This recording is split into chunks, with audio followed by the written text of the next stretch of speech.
बिहार के चुनाव पूर्व सर्वे में लोक पोल ने महागठबंधन को 118 से 126 सीट और एनडीए को 105 से 114 सीटें दी है। हालांकि इस एजेंसी के ट्रैक रिकॉर्ड को देखते हुए लोग इन अनुमानों पर संदेह जता रहे हैं। बिहार विधानसभा चुनाव को लेकर हाल ही में एक सर्वे राज्य की राजनीतिक गलियारे में हलचल मचा रहा है।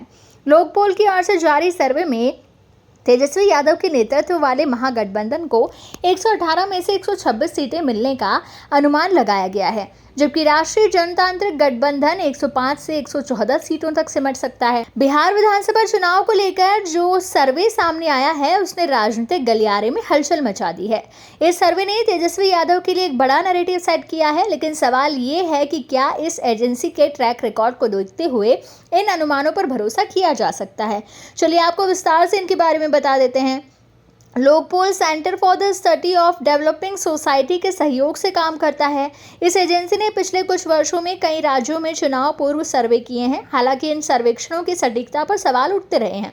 सोशल मीडिया प्लेटफॉर्म एक्स पर विपुल नामक एक यूजर ने कुछ तस्वीरें शेयर की है, जिसमें हरियाणा, मध्य प्रदेश, छत्तीसगढ़ और झारखंड के 2023 के चुनाव के सर्वे नतीजे दिखाए गए हैं।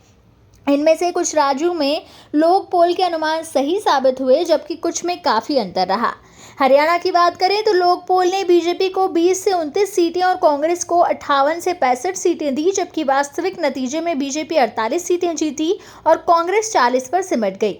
यहाँ लोक पोल का अनुमान काफ़ी गलत रहा। मध्य प्रदेश की बात करें तो लोक पोल ने बीजेपी को 84 से 98 सीटें और कांग्रेस को 130 से 142 सीटें दी। हालांकि वास्तविक नतीजे में बीजेपी ने 163 सीटें जीती और कांग्रेस 66 पर रही। छत्तीसगढ़ में कांग्रेस को 56 से 60 सीटें और बीजेपी को 25 से 29 सीटें दी। यहाँ भी ये सर्वे पूरी तरह गलत साबित हुआ, क्योंकि असल रिजल्ट में बीजेपी ने बम्पर जीत दर्ज की। झारखंड में एनडीए को 36 से 42 सीटें और इंडिया को 41 से 44 सीटें दी, जबकि वास्तविक में जेएमएम नीत गठबंधन ने 47 सीटें जीती और बीजेपी 25 पर रही। यहाँ भी लोक पोल का अनुमान सही दिशा में था, लेकिन सटीकता कम रही। इन उदाहरणों से साफ है कि लोक पोल के अनुमान पिछले कई राज्यों में बिल्कुल गलत साबित हुए हैं। ऐसे में बिहार विधानसभा चुनाव को लेकर जो अनुमान लगाया गया है वो कितना सही साबित होता है, ये तो चुनाव के बाद ही पता चलेगा।